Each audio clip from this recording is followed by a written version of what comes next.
Merci, désolé pour le retard. Voilà donc, bienvenue Madame la Présidente.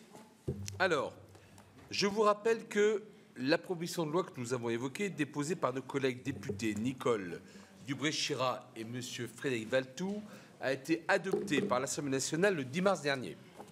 Elle est inscrite à l'ordre du jour de la séance du 5 mai prochain.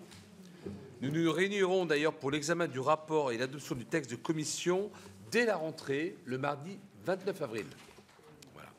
Madame la Présidente, je vais vous laisser introduire cette audition par un propos liminaire dans lequel vous nous livrerez votre regard sur le texte de loi, très attendu par la profession, je le sais.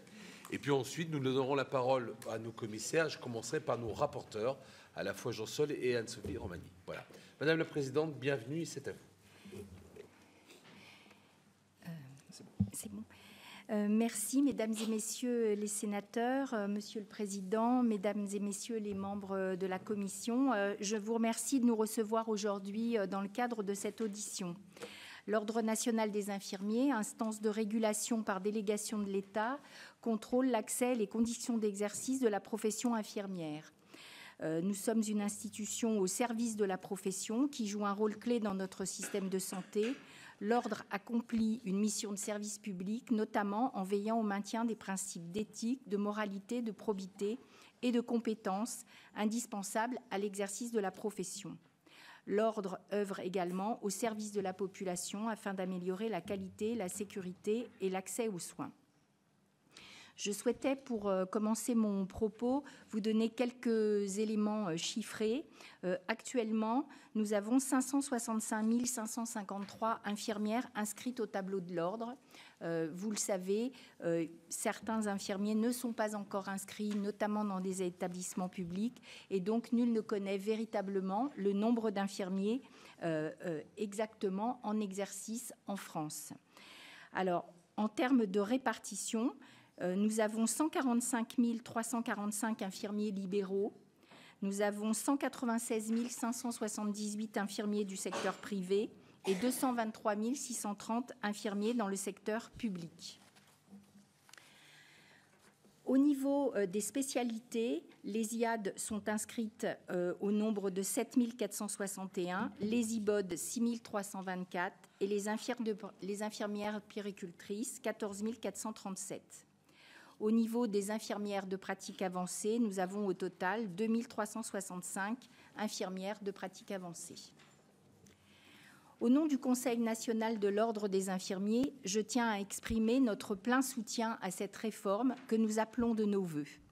Elle représente un tournant nécessaire pour la profession infirmière afin de mieux répondre aux défis de notre système de santé et garantir à chaque patient une prise en charge équitable, continue et de qualité. Nous avons un constat partagé probablement, ce sont les défis du système de santé. Notre système de santé traverse une période de profonde tension. La crise du Covid, il y a 5 ans, a mis en lumière de manière brutale les failles de notre organisation sanitaire. L'engorgement des urgences, l'augmentation des pathologies chroniques et le nombre grandissant de patients sans médecin traitant, 448 000 patients en ALD en décembre 2024 selon l'assurance maladie, témoignent des enjeux actuels. Mais cette crise a aussi mis un fait essentiel, les infirmiers ont été et restent des acteurs clés de la continuité des soins. En 2024, avec près de 600 000 infirmiers, nous constituons la première profession de santé du pays. Nous sommes présents dans chaque bassin de vie du territoire, souvent les seuls professionnels à intervenir au domicile des patients, notamment dans les zones rurales et sous-dotées. Les défis sont immenses, vieillissement de la population, explosion des pathologies chroniques et complexité croissante des parcours de soins. À l'horizon 2040, les besoins en soins infirmiers que nous avons calculés et qui sont conformes également à l'étude de l'adresse parue en décembre 2024 pourraient augmenter de près de 55%. Cette projection appelle une réorganisation profonde des rôles et des responsabilités des professionnels de santé. Cette réforme, nous croyons qu'elle est attendue également des Français. Ils sont conscients de ces enjeux. Nous avons fait réaliser par un institut en septembre 2024 une étude qui a montré que 90% des Français sont inquiets de la capacité du système de santé à les soigner correctement. 86% estiment que le rôle des infirmiers n'est pas suffisamment reconnu. Et 85% pensent qu'un renforcement de leur mission améliorerait la prise en charge. 83% placent leur confiance dans les infirmiers pour assumer de nouvelles responsabilités au service des patients. Cette proposition de loi va dans le bon sens, en posant les bases d'une profession infirmière mieux reconnue et intégrée dans les parcours de soins coordonnés. Elle redéfinit les compétences infirmières en mettant en avant l'autonomie, la prévention, l'éducation à la santé et le suivi à long terme des patients. Les avancées concrètes de cette réforme et les éléments significatifs que je souhaite souligner devant vous. Cette proposition de loi reconnaît pleinement le rôle et les compétences des infirmiers et accorde une place centrale aux soins relationnels qui sont au cœur de notre métier. Ces soins relationnels sont indispensables pour garantir la qualité de la prise en charge en créant une relation de confiance avec le patient et en assurant une écoute attentive de ses besoins. Cette réforme s'inscrit dans un parcours de soins coordonnés aux côtés de l'ensemble des professionnels de santé. Plus particulièrement concernant l'article 1, qui redéfinit la profession autour de ses missions socles, je souhaite mettre en avant la consultation infirmière, qui est une activité qui relève du rôle propre de l'infirmier. La consultation infirmière, c'est une intervention qui consiste à informer, conseiller et éduquer un patient et son entourage en matière de santé ou de soins infirmiers. Elle offre aux professionnels une large liberté d'initiative et d'autonomie dans le cadre du rôle propre. La consultation infirmière permet d'assurer une prise en charge plus fluide, rapide et adaptée aux besoins. Elle s'inscrit dans l'évolution du rôle des infirmiers qui disposent d'une formation solide et de compétences élargies leur permettant d'assurer des soins en autonomie dans un cadre sécurisé. De plus, plusieurs évolutions réglementaires ont renforcé leur rôle. Leur capacité à prescrire certains dispositifs médicaux ou vaccins, l'accès direct pour l'exercice en pratique avancée, leur rôle clé dans la prévention et l'éducation de la santé, en particulier pour les patients atteints de diabète, d'hypertension ou d'obésité. Une deuxième notion importante et qui est indissociable de la consultation infirmière, c'est la notion d'orientation. La reconnaissance de la consultation infirmière dans le cadre du rôle propre implique de l'associer explicitement à la notion d'orientation. En effet, l'orientation des patients découle naturellement de la consultation infirmière. Elle permet une prise en charge optimale des patients en fonction de leurs besoins et une mobilisation plus efficace des professionnels de santé. Intégrer l'orientation aux missions de l'infirmier répond à un enjeu majeur, celui de la continuité des soins. Trop souvent, les patients se heurtent à des ruptures de prise en charge, faute d'une orientation efficace entre les différents acteurs du système de santé. En confiant à l'infirmier une mission clairement définie d'orientation, nous renforçons la fluidité des parcours de soins et nous limitons ces interruptions qui sont préjudiciables à la qualité des soins et à l'état de santé des patients. C'est notamment le rôle de l'infirmier référent pour les patients en maladie chronique qui ont été votés et qui attendent de définir pleinement leur rôle et leurs actions. Enfin, le diagnostic infirmier pour évaluer les réactions humaines d'un patient face à un problème de santé. Les diagnostics infirmiers, c'est l'infirmier qui identifie les besoins de la personne et qui pose un diagnostic infirmier pour formuler des objectifs de soins et qui met en œuvre les actions appropriées et les évalue. Cette définition légitime l'usage du terme diagnostic infirmier qui ne se substitue pas au diagnostic médical. Le diagnostic infirmier ne concerne pas l'identification d'une pathologie, mais l'évaluation des réactions humaines d'un patient face à un problème de santé ou à un risque. Il s'agit d'une démarche scientifique rigoureuse qui est largement codifiée par la NANDA, qui définit le diagnostic infirmier comme un jugement clinique sur les réactions d'un individu, d'une famille ou d'une communauté aux problèmes de santé actuels ou potentiels. Cette classification compte actuellement 267 diagnostics infirmiers. Pour mémoire, elle est enseignée dans les instituts de formation depuis 1991. Elle peut concerner un problème actuel, comme une altération de l'intégrité cutanée liée à une immobilisation prolongée. Elle peut être un risque, tel que par exemple le risque de chute lié à une hypotension orthostatique, ou un diagnostic de promotion de la santé, comme la disposition, par exemple, à améliorer la gestion d'une maladie chronique. Ces diagnostics, fondés sur des observations cliniques et une démarche structurée, permettent aux infirmiers de mettre en œuvre des interventions adaptées, tout en respectant l'intégrité du diagnostic médical. Cette notion est essentielle à la qualité des soins. Enfin, le point sur l'accès direct dans cette loi pour améliorer la prise en charge des patients.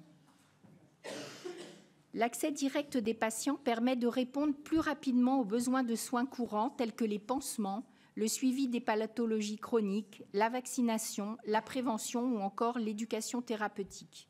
Il permet également de désengorger les cabinets médicaux en évitant des consultations médicales pour des motifs qui peuvent être pris en charge par un infirmier. C'est l'exemple classique du pansement de plaie qui actuellement nécessite une première prescription pour accéder à une infirmière qui va faire le pansement. La PPL prévoit l'accès direct sous deux formes. Elle le prévoit à l'article 1 dans le cadre de sa participation aux soins de premier recours, que ce soit en exercice de son rôle propre ou de son rôle prescrit, l'infirmier est en accès direct. Elle le prévoit également à l'article 1er quater, à titre expérimental, pour une durée de 3 ans et dans 5 départements, l'État peut autoriser les infirmiers à prendre en charge directement les patients pour des actes ne relevant pas de leur rôle propre lorsqu'ils exercent dans des structures coordonnées. Ces deux dispositions sont complémentaires. L'accès direct généralisé concerne uniquement les soins en premier recours. L'accès aux soins en premier recours ainsi que la prise en charge continue des malades sont définis dans le respect des exigences de proximité qui s'apprécient en termes de distance et de temps de parcours, de qualité et de sécurité. Ils sont organisés par l'Agence régionale de santé conformément au schéma régional de santé. Finalement, de quoi parle-t-on pour l'ensemble des professions paramédicales et médicales?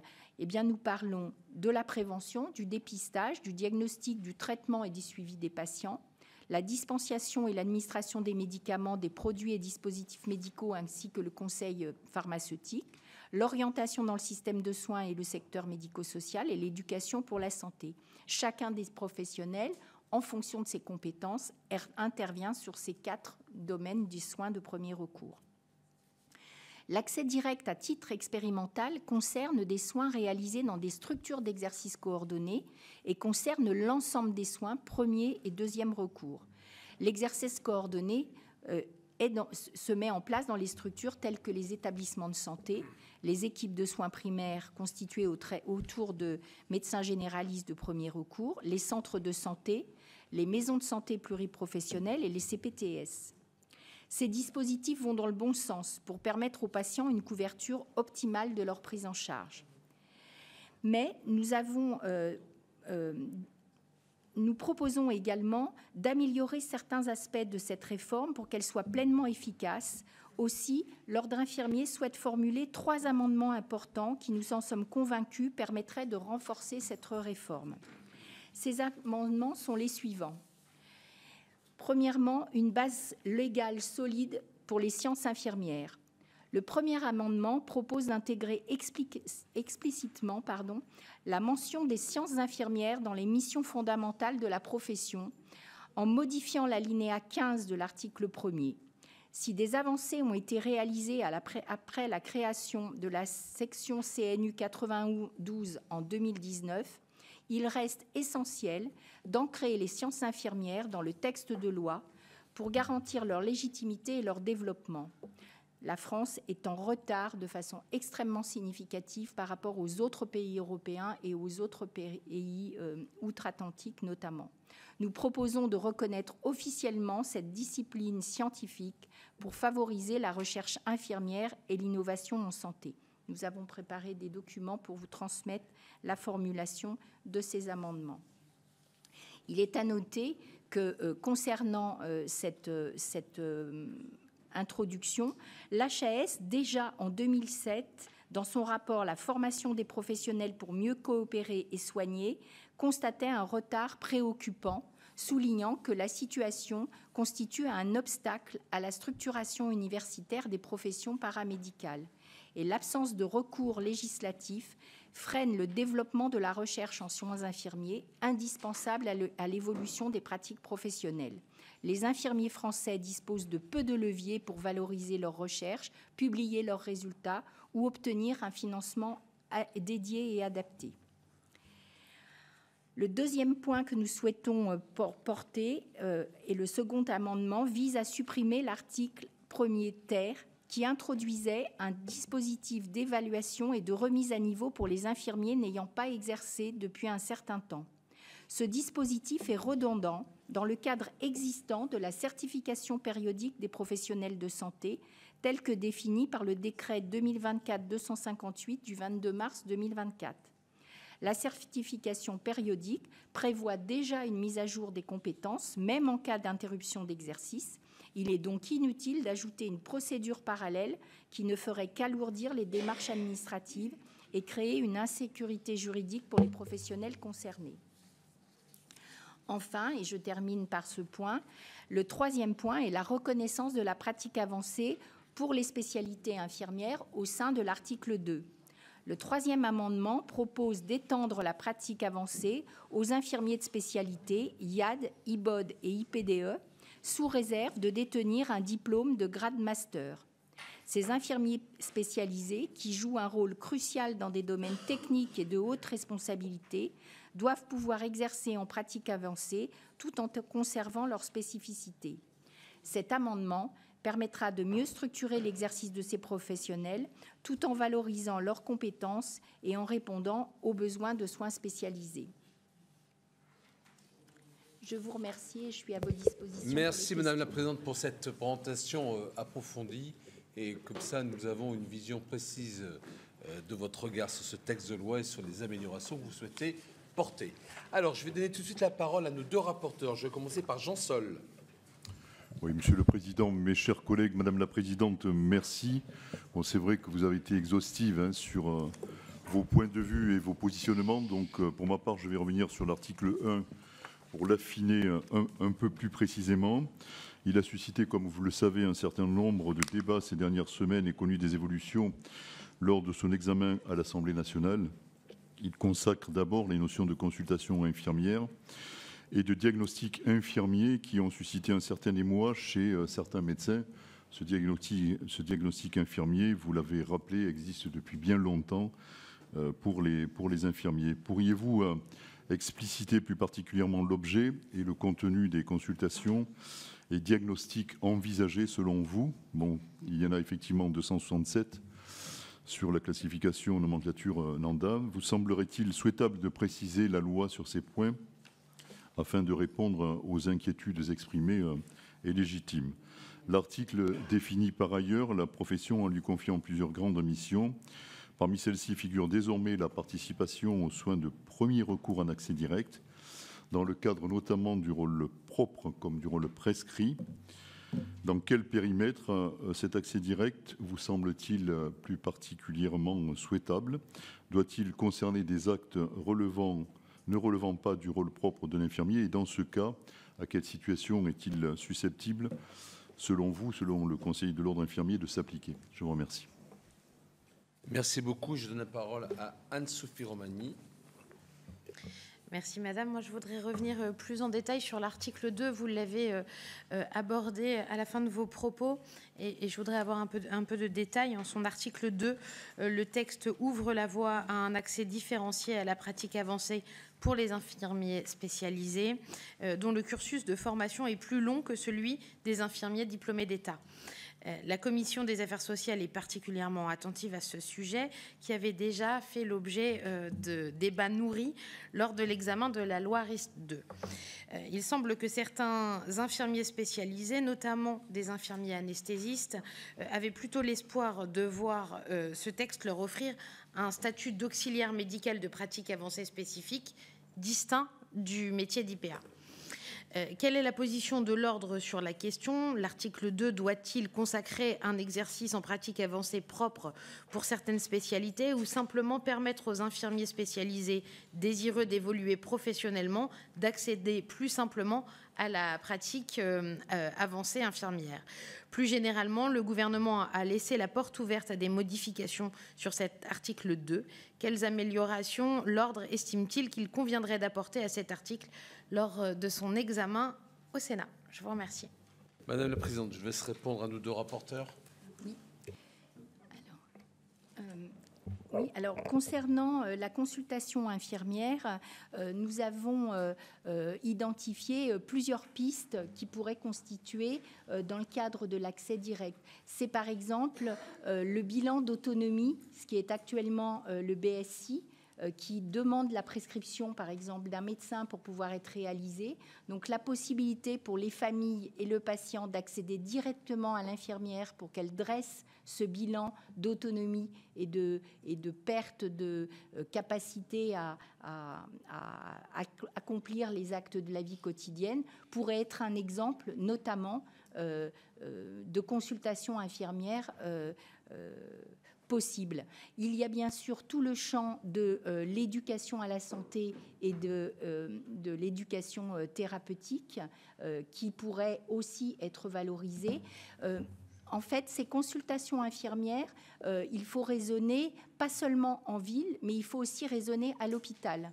C'est-à-dire qu'actuellement, que ça soit en ville ou à l'hôpital, les infirmières réalisent déjà de nombreuses consultations d'accompagnement de problèmes de santé. Ça peut être des consultations d'addictologie, ça peut être une consultation d'accompagnement d'un patient qui vient de recevoir un diagnostic, par exemple, de maladie grave comme le cancer. Elle est par exemple prévue, cette consultation infirmière, dans le plan cancer et elle est réalisée depuis de nombreuses années. Ça peut être une consultation dans le cadre d'un accompagnement sur les maladies neurodégénératives. Ça peut être aussi de la prévention dans le sens où ça peut être une consultation de prévention aux différents âges de la vie telle qu'elle a été prévue et proposée dans les textes. Donc il y a un champ extrêmement important de typologie de consultation qui peuvent être proposées. Concernant votre question sur les diagnostics infirmiers, de la même manière, la mobilisation des diagnostics infirmiers, lorsqu'on arrive chez une personne âgée notamment, par exemple, dans le cadre de cet éventuel bilan d'autonomie, les diagnostics infirmiers, ça va être la capacité de la personne à se mobiliser, ça va être son risque de chute en fonction de son environnement, se rendre dans sa salle de bain et se rendre compte qu'il y a un potentiel de chute et un risque de chute majeur. Ça va être son hygiène de vie et la façon dont on va éventuellement proposer des actions et des orientations pour lui permettre de préserver son capital d'autonomie. Donc, il y a différentes manières, finalement, pour d'exprimer ces diagnostics infirmiers. Ça n'est pas un diagnostic médical, c'est quelque chose de différent. C'est quelque chose qui prend en compte ce que les infirmières ont dans leurs propres compétences. Donc, ce qui est à noter, c'est qu'actuellement, par exemple, dans les établissements sanitaires, ces consultations infirmières, elles ne font pas l'objet finalement de valorisation dans les budgets. Donc, elles sont le plus souvent organisées dans les services. Et puis, dès qu'on a de la tension sur le personnel, eh ben, qu'est-ce qu'on supprime en premier? Toutes ces consultations infirmières, parce qu'on considère que la priorité, c'est le soin technique et c'est la réalisation de la prise en charge technique.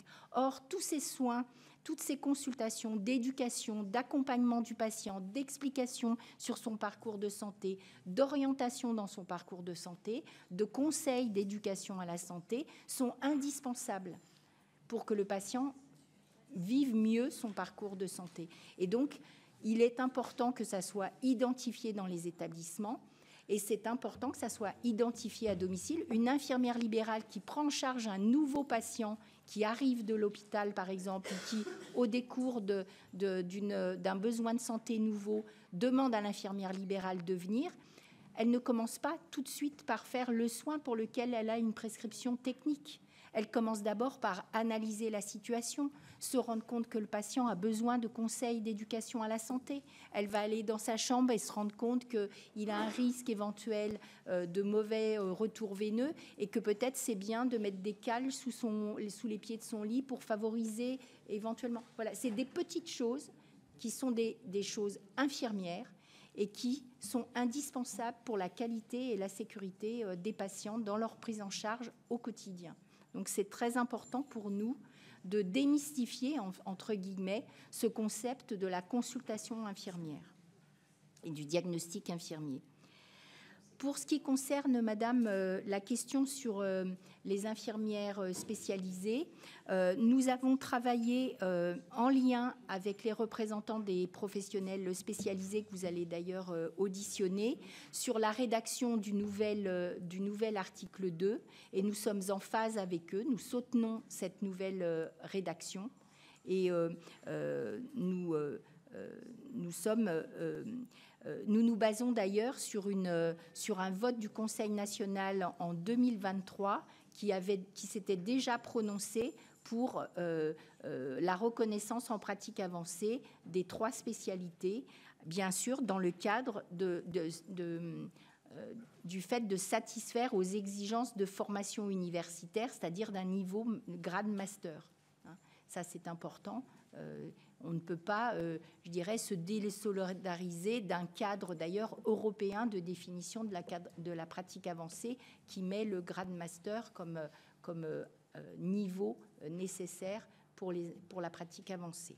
Donc, sur cet article 2, nous avons travaillé donc avec l'ensemble des représentants des professions spécialisées et nous sommes en phase avec la modification de l'article 2 tel qu'il la propose dans un amendement.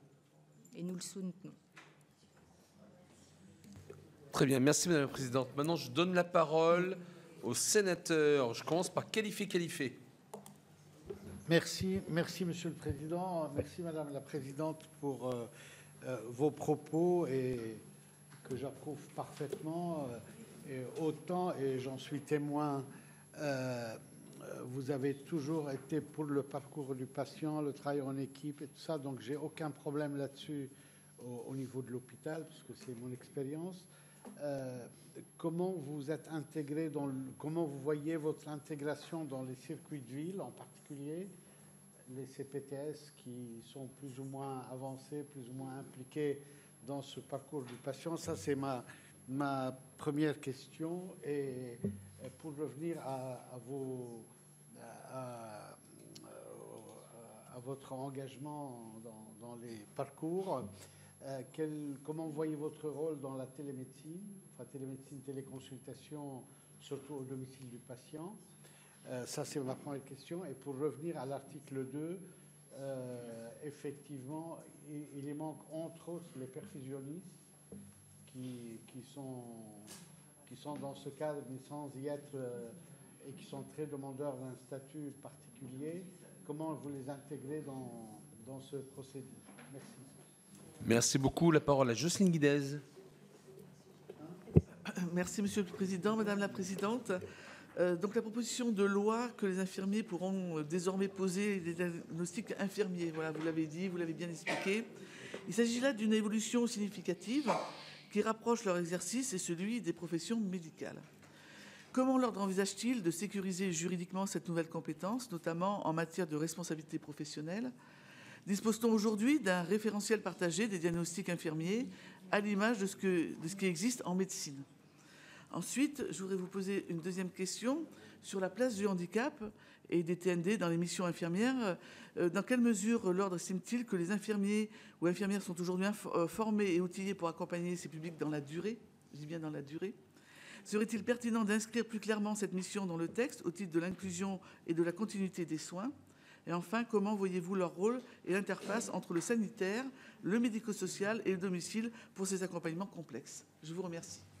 Merci beaucoup. La parole à Céline Bourlin. Merci, Président. Merci, Madame la Présidente. En complément de ce que vient de dire l'ensemble Sur les traductions en termes de formation. Excusez-moi. J'aimerais vous interroger sur les traductions en matière de formation qu'implique cette proposition de loi. Vous avez vous-même indiqué la nécessité qu'il y ait une base légale solide aux sciences infirmières. Enfin, vous l'avez dit beaucoup mieux que je ne le fais là. Donc, forcément, ça laisse entendre des traductions en matière de formation, de poursuite de l'universitarisation de la profession.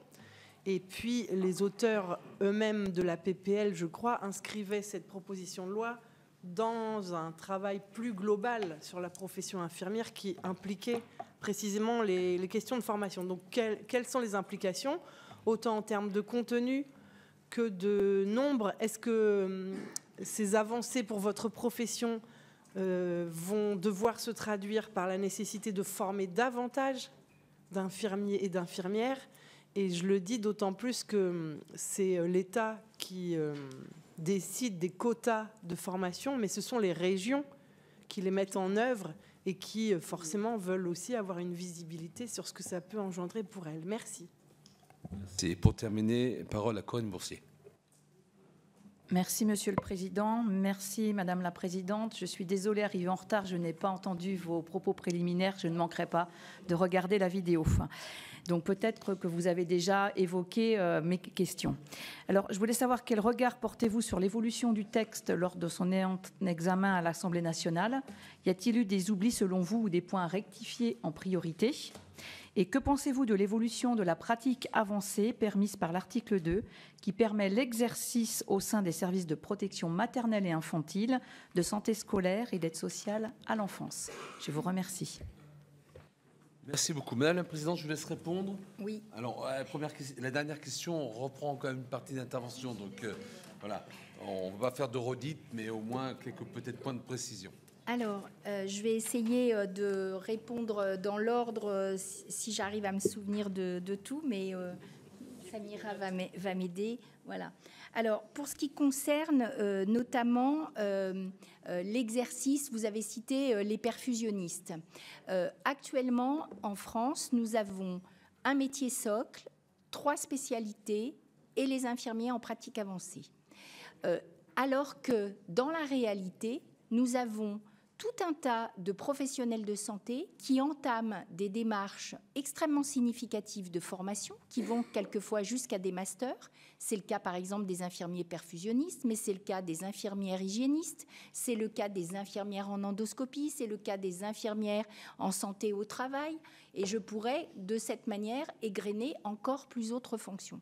Et c'est une de nos problématiques, c'est que nous avons plutôt quand même un blocage sur à chaque fois qu'on a évoqué la possibilité de créer une nouvelle spécialité, on a eu une fin de non-recevoir, et c'est le cas notamment pour les perfusionnistes. Et pour autant, on n'a pas de dispositif de valorisation de ces efforts significatifs de formation et d'adaptation à certains domaines d'exercice. Donc ça, c'est une question que moi je porte régulièrement en disant il n'est pas normal. Une infirmière qui se forme par exemple en soins palliatifs, on a en ce moment une loi sur les soins palliatifs qui est en cours d'études, elles font quelquefois des diplômes interuniversitaires, elles font quelquefois même des masters sur ces sujets-là. Lorsqu'elles reviennent dans leur service, il n'y a pas de valorisation de ce travail. On leur laisse bien sûr exprimer leurs compétences nouvelles, mais pour autant ça n'est pas reconnu sur le plan, je dirais, de leur statut. Donc ça, c'est une vraie question. On a un système en France qui, pour l'instant, par le fait de ces diplômes d'État, bloque les choses et ne permet pas de reconnaître ces compétences nouvelles. J'espère que l'universitarisation permettra peut-être d'ouvrir le champ.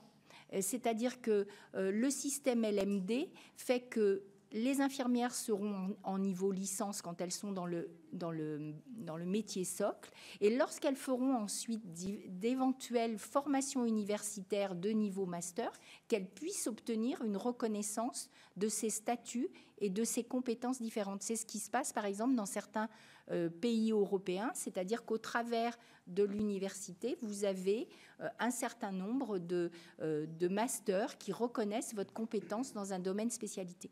Mais pour l'instant, en l'état de la réglementation, effectivement, on n'arrive pas à faire reconnaître ces spécialités. On a la problématique des infirmières hygiénistes, la problématique des infirmiers perfusionnistes, qui pour l'instant n'ont pas de véritable statut. Et pour les infirmiers perfusionnistes, c'est d'autant plus critique que, en l'absence de réglementation, on fait actuellement venir éventuellement des non-infirmiers qui travaillent dans les blocs opératoires, ce qui est quand même un non-respect de la réglementation actuelle, puisque normalement, dans un bloc opératoire, c'est des professionnels de santé qui doivent intervenir. Donc là, on a effectivement une question qui s'ouvre sur cette reconnaissance de ces professionnels qui déploient des efforts très significatifs. Monsieur le Président, pardon, c'est important ce que vous nous dites là, parce que est-ce que vous pouvez nous dire qui c'est qui a bloqué moi, à chaque fois que j'ai posé, que je discute de ces problématiques, on me dit qu'il n'y aura pas de création de nouvelles spécialités. Donc, à partir du moment où on me dit ça, je veux dire, si je pose la question, c'est figé, le système. Donc, qui précisément... c'est compliqué de dire... On va tirer sur tout le monde, comme ça, on va... Mais en tout cas, quand le sujet est évoqué, on me dit que ça n'est pas prévu, que ça n'est pas possible. Voilà. Alors, sur les CPTS, les infirmiers sont depuis très longtemps impliqués dans la création des CPTS. Ils sont d'ailleurs très souvent dans moteurs de projets.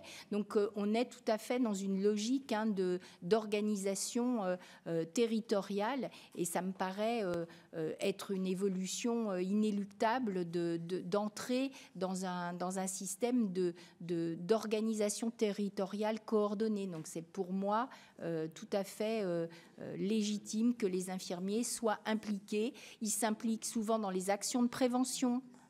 Ils s'impliquent bien sûr dans le suivi des patients sur le terrain. Alors ensuite, on m'a posé une question sur la responsabilité par rapport au diagnostic infirmier et sur la nomenclature.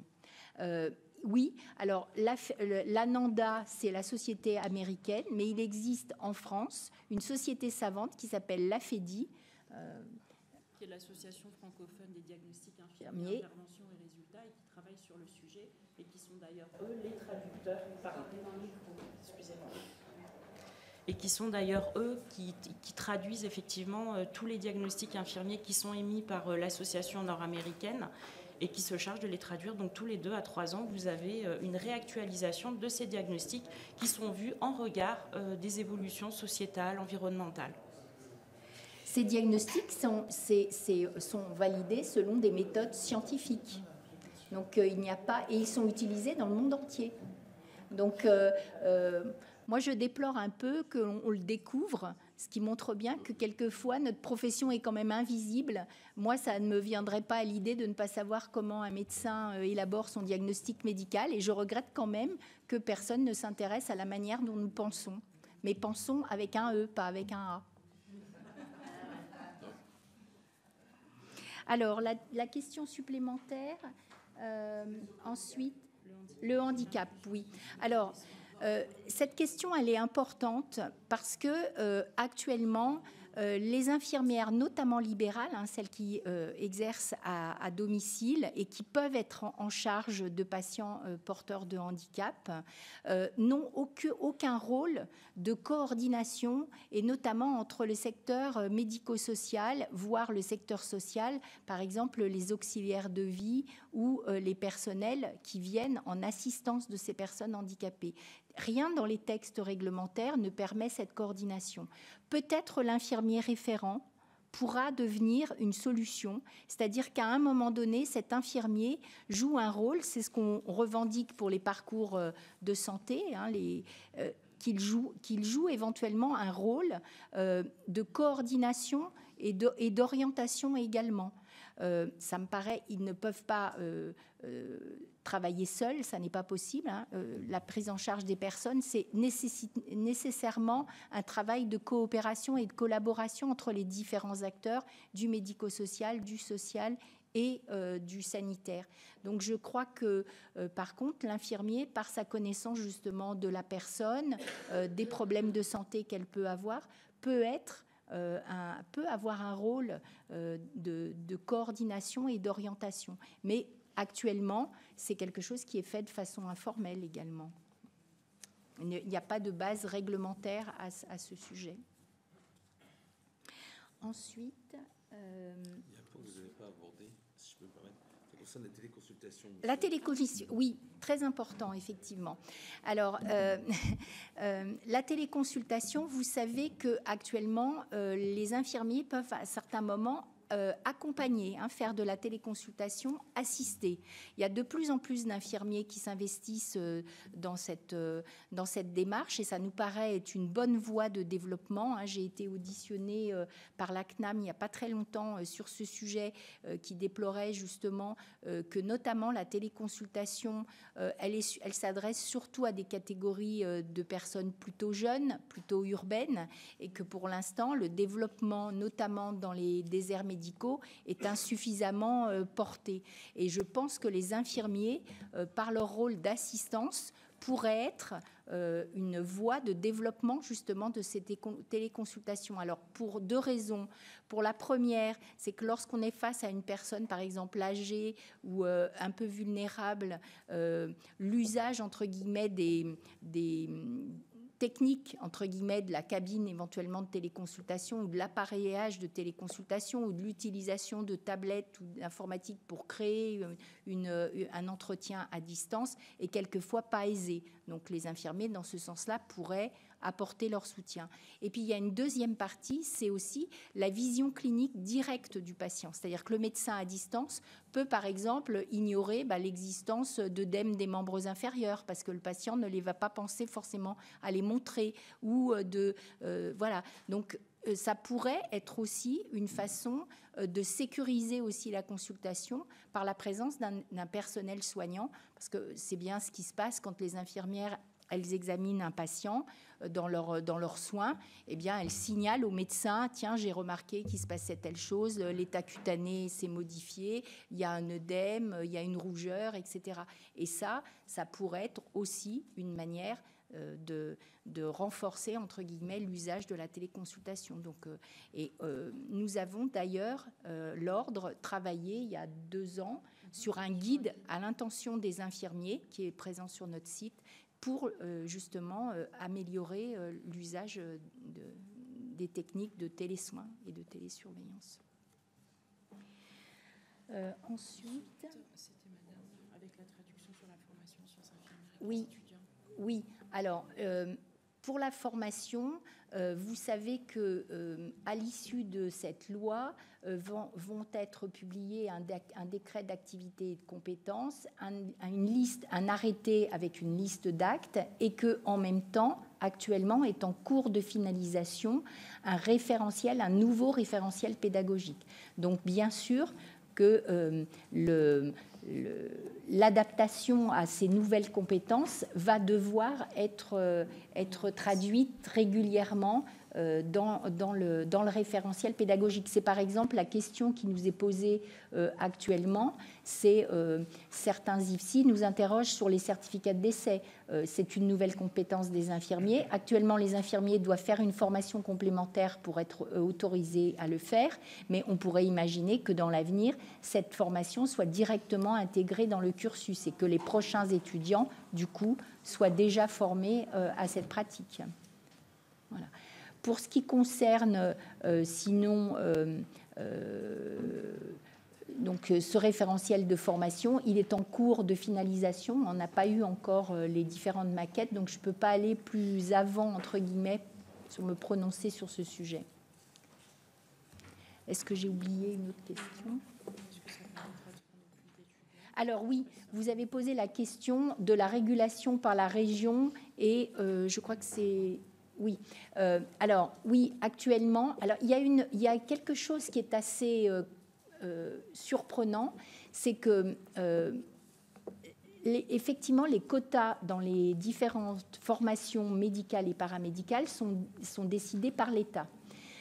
Par exemple, dans l'Observatoire national des professionnels de santé, finalement, ne s'occupe pas de la formation des infirmières parce que c'est régionalisé, comme vous l'avez dit.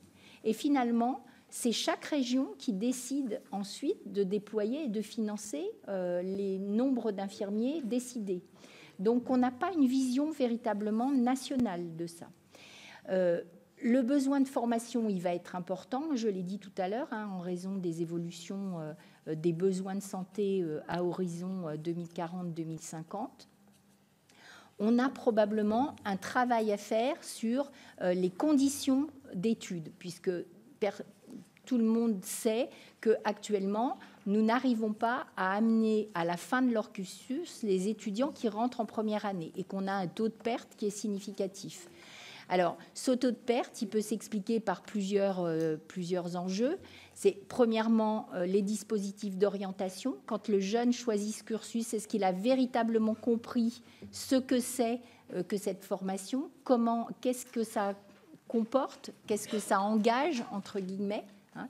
Et c'est au cours de la première année qu'il découvre vraiment la nature de cette profession et le fait ou non qu'il se sent en capacité de poursuivre.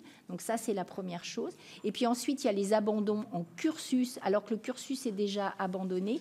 Et ça, on est plus en lien avec les conditions d'études et notamment les difficultés des infirmiers à se financer pour leurs études.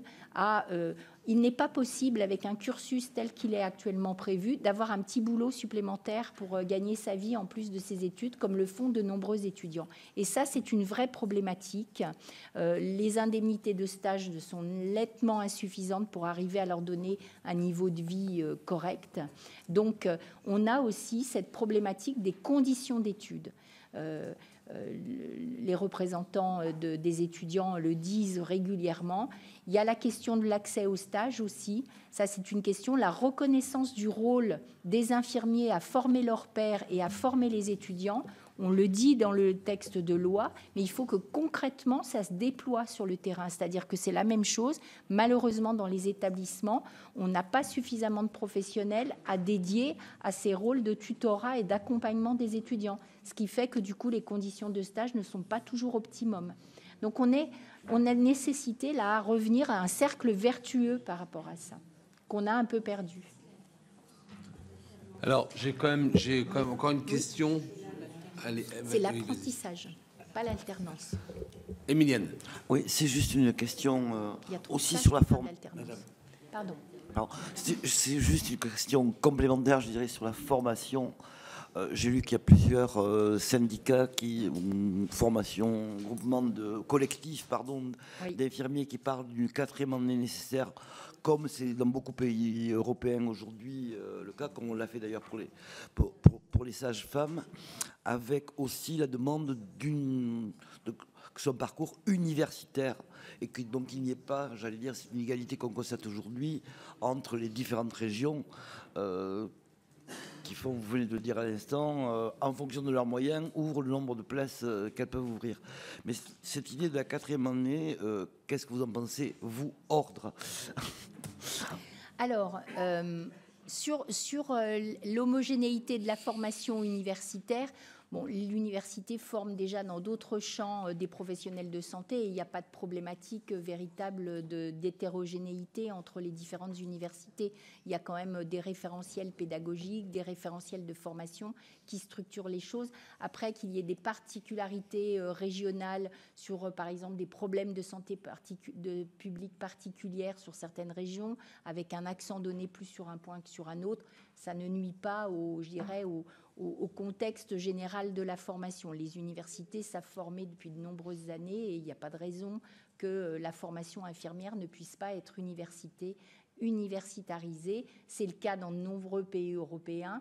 Et dans ce cas-là, moi, j'aurais plutôt tendance à dire que ça pousse plutôt vers le haut que ça crée des difficultés. Donc, sur ce point-là, nous sommes tout à fait favorables à cette universitarisation. Sur le point de la longueur des études, alors je vais vous faire une réponse un peu de normande, c'est que pour l'instant, nous sommes la commission recherche universitarisation de l'ordre est en train de travailler sur le sujet et l'avis de l'ordre n'a pas été voté et sera voté probablement là dans le courant de l'année, au mois de juin. Donc, par respect démocratique de ma structure, je ne me permettrai pas de me prononcer aujourd'hui alors que nous n'avons pas voté. Très bien, ça sera le mot de la fin. Donc, merci pour à la fois cette présentation, votre regard, l'analyse de la situation et puis l'échange qu'on a pu avoir avec les sénateurs. Donc, nous allons pouvoir être en mesure de pouvoir avancer sur ce texte-là. Madame la Présidente, un grand merci. Merci. Et je profite de ce petit mot pour souhaiter aux uns et aux autres un bon repos pendant les 2 semaines qui viennent au niveau du Sénat. Soyez enfants parce que la rentrée sera chargée. Merci beaucoup. Je vais remettre les amendements, les projets d'amendements aux 2 rapporteurs. Et puis, j'en ai 2 autres exemplaires, je veux bien. Voilà.